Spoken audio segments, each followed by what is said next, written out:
Halo teman-teman semua dan juga yang terhormat Ibu Dr. Ratih Anggoro Wilis selaku dosen pengampu mata kuliah Business Communication kelas MJ 601.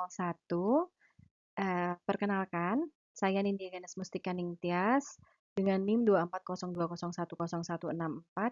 Pada kesempatan kali ini saya akan mempresentasikan laporan hasil observasi perusahaan Pro Guidance yang sudah eh, saya tulis laporan sebelumnya untuk UTS.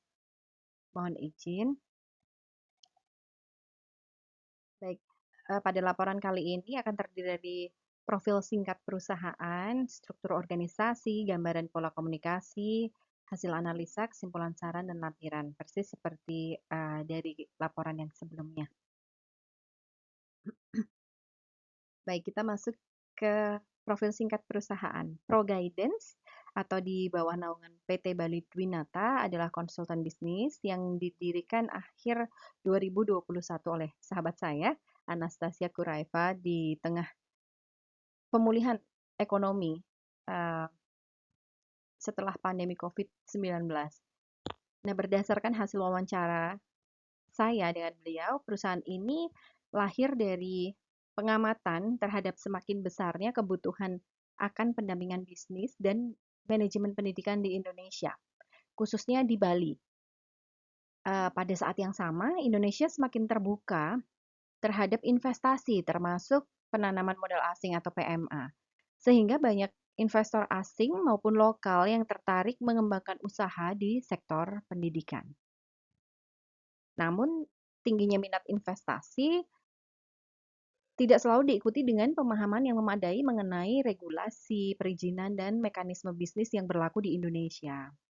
Nah, kondisi inilah yang mendorong berdirinya ProGuidance sebagai perusahaan jasa yang membantu investor dan pelaku usaha memahami proses bisnis secara lebih terarah, mulai dari aspek legalitas hingga strategi pengembangan organisasi. ProGuidance sendiri menawarkan 3 lini layanan yang mana ini saling berkaitan satu sama lain. Pertama, layanan visa. Itu diperuntukkan bagi ekspatriat yang akan mendirikan atau menjalankan bisnis di Indonesia, khususnya di sektor pendidikan. ProGuidance membantu mengurus kebutuhan visa yang diperlukan agar klien dapat beroperasi secara legal di Indonesia. Yang kedua, layanan corporate. Yakni mendampingi proses pendirian badan hukum atau legal entity dan juga pengembangan bisnis secara menyeluruh di Indonesia. Dan yang ketiga adalah layanan education business atau konsultasi khusus untuk institusi pendidikan seperti sekolah internasional, daycare, training center, hingga universitas. Ini mencakup perencanaan strategis, pengembangan kurikulum, dan persiapan akreditasi. Nah, ketiga layanan ini dirancang untuk saling melengkapi. Jadi klien yang ingin membuka sekolah di Indonesia misalnya dapat dibantu mulai dari pengurusan visa, pendirian badan usaha, hingga operasional lembaga pendidikannya. Nah, semua itu ada dalam satu atap. Perusahaan ini sendiri beroperasi dengan moto yang benar-benar dihidupi dalam menjalankan bisnisnya, yaitu transparency, accuracy, and care. Struktur organisasi.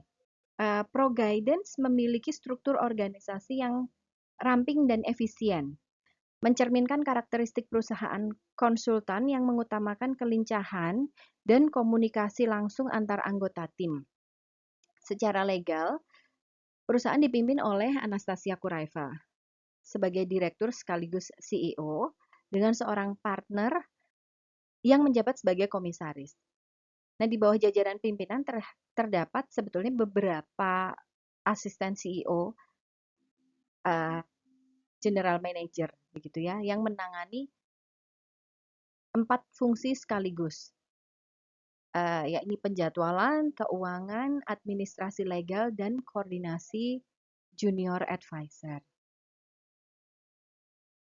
Operasional dibagi ke dalam 3 divisi konsultan sesuai layanannya masing-masing, yakni Visa Konsultan, Corporate Konsultan, dan Education Consultant.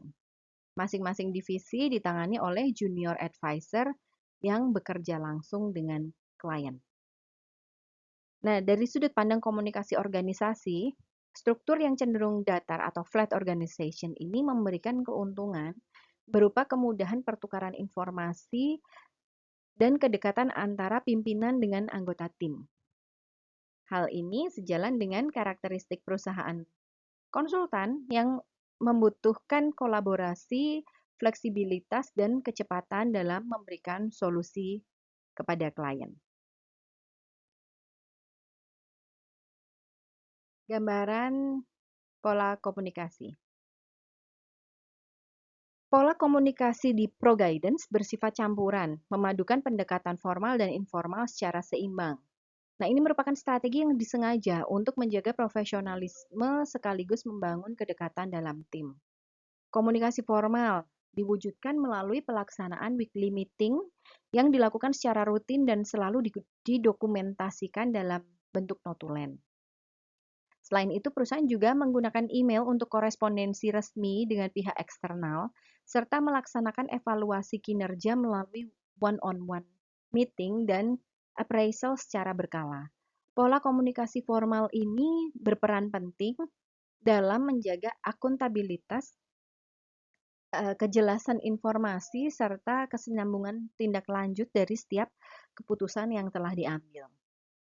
Di sisi lain, komunikasi informal juga menjadi bagian penting dari budaya kerja ProGuidance. Koordinasi harian langsung antar anggota tim maupun grup komunikasi yang langsung melibatkan klien. Nah, pendekatan ini memungkinkan proses komunikasi berlangsung lebih cepat dan responsif, terutama ketika perusahaan harus menangani kebutuhan klien yang dinamis.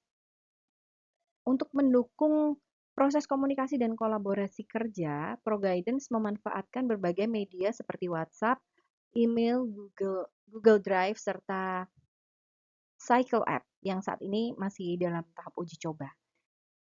Penggunaan berbagai platform tersebut menunjukkan upaya perusahaan dalam menciptakan sistem komunikasi yang mampu mendukung pertukaran informasi dan koordinasi antar anggota tim secara efektif. Salah satu yang menarik dari hasil wawancara yaitu adalah pandangan CEO mengenai pentingnya pengembangan kemampuan komunikasi.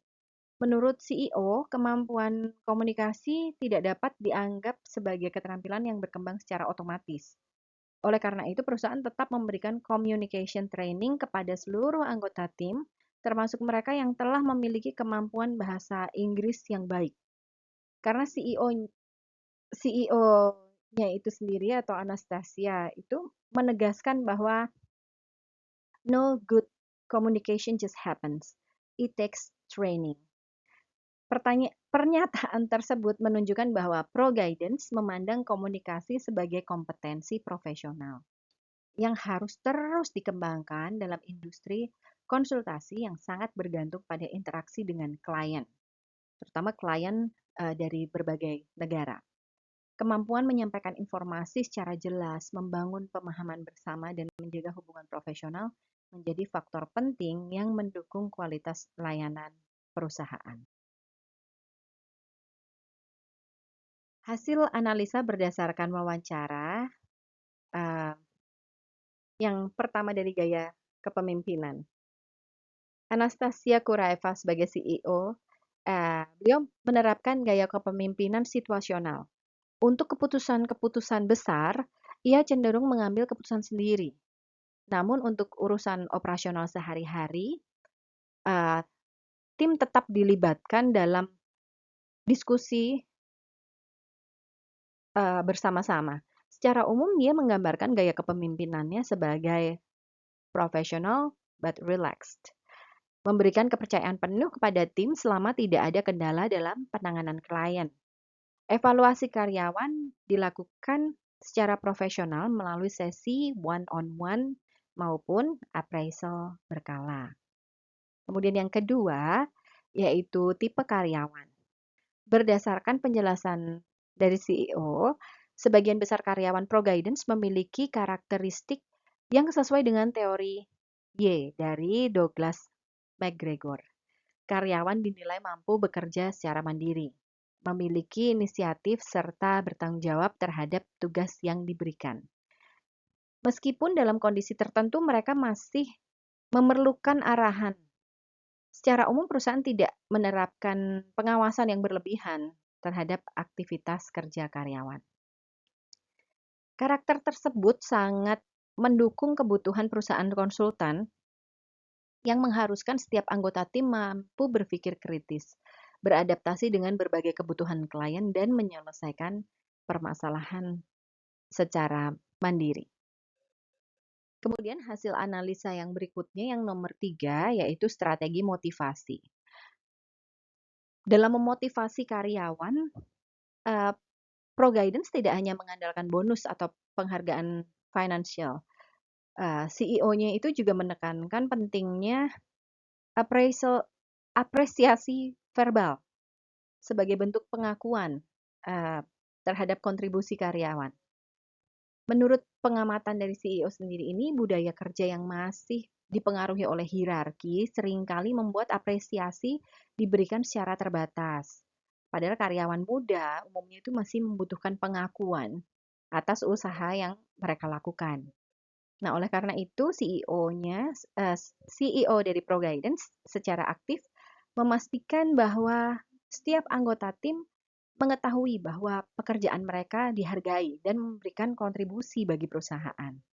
Pendekatan ini menunjukkan penerapan appreciative leadership, yaitu kepemimpinan yang berfokus pada penguatan potensi individu melalui penghargaan, pengakuan, dan dukungan positif. Kemudian berikutnya, yang keempat, yaitu komunikasi organisasi. Komunikasi organisasi ini salah satu temuan utama dari wawancara. Bagaimana Pro-Guidance itu memandang komunikasi sebagai kompetensi yang harus terus dikembangkan. Hal ini terlihat dari adanya communication training yang diberikan kepada seluruh staf, termasuk untuk mereka yang sudah memiliki kemampuan bahasa Inggris yang baik seperti di atas. Nah, menurut CEO, komunikasi yang efektif itu tidak terjadi secara otomatis, melainkan memerlukan proses pembelajaran dan latihan yang berkelanjutan. Selain itu, ketika terjadi miskomunikasi yang berdampak pada klien, perusahaan lebih mengutamakan penyelesaian masalah terlebih dahulu sebelum melakukan klarifikasi. Pendekatan ini menunjukkan bahwa komunikasi di Pro-Guidance tidak hanya berfungsi sebagai sarana pertukaran informasi, tetapi juga sebagai alat untuk membangun kepercayaan, menjaga hubungan profesional, dan menciptakan solusi yang berorientasi pada kebutuhan klien. Secara keseluruhan, hasil observasi menunjukkan bahwa keberhasilan Pro-Guidance tidak hanya ditentukan oleh kompetensi bisnis yang dimiliki, tetapi juga oleh budaya komunikasi yang dibangun secara sadar melalui pelatihan kepemimpinan yang suportif dan hubungan kerja yang dilandasi kepercayaan. Nah, berikutnya untuk kesimpulan yang saya ambil dari hasil analisa di atas, yakni dari strukturnya yang ramping, organisasinya yang cenderung flat, mempercepat arus informasi dan kedekatan antara pimpinan dan tim. Kemudian, komunikasi yang seimbang, perpaduan formal dan informal. Formal melalui meeting, email, appraisal, dan yang informal melalui WhatsApp, diskusi langsung. Nah, itu sudah berjalan dengan efektif. Dan kemudian komunikasi sebagai kompetensi yang dilatih terus-menerus lewat communication training bagi seluruh staff, yang mana keahlian komunikasi itu bukan dianggap sesuatu yang sudah ada secara otomatis. Kemudian yang paling penting juga adalah kepemimpinan yang suportif. Gaya situasional yang profesional but relax ditopang budaya apresiasi verbal yang konsisten. Itu juga menjadi nilai plus dari uh, Pro Guidance. Nah, keberhasilan Pro Guidance ini ditopang bukan hanya dari kompetensi bisnis, maaf, tetapi budaya komunikasi yang dibangun secara sadar.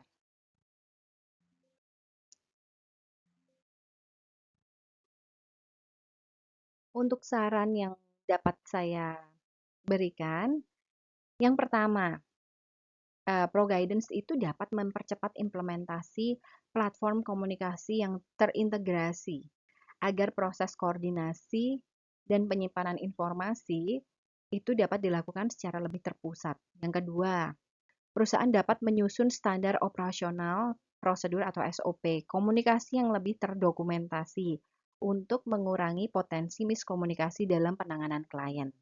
Yang ketiga, program communication training yang telah berjalan dengan baik perlu dipertahankan dan dikembangkan secara berkelanjutan sebagai bagian dari pengembangan sumber daya manusia. Yang keempat, perusahaan dapat mengembangkan program onboarding komunikasi bagi karyawan baru agar budaya komunikasi dan nilai-nilai perusahaan dapat dipahami sejak awal. Kemudian yang terakhir, budaya apresiasi verbal yang telah diterapkan sebaiknya terus dipertahankan karena itu terbukti mendukung motivasi kerja dan menciptakan lingkungan kerja yang positif.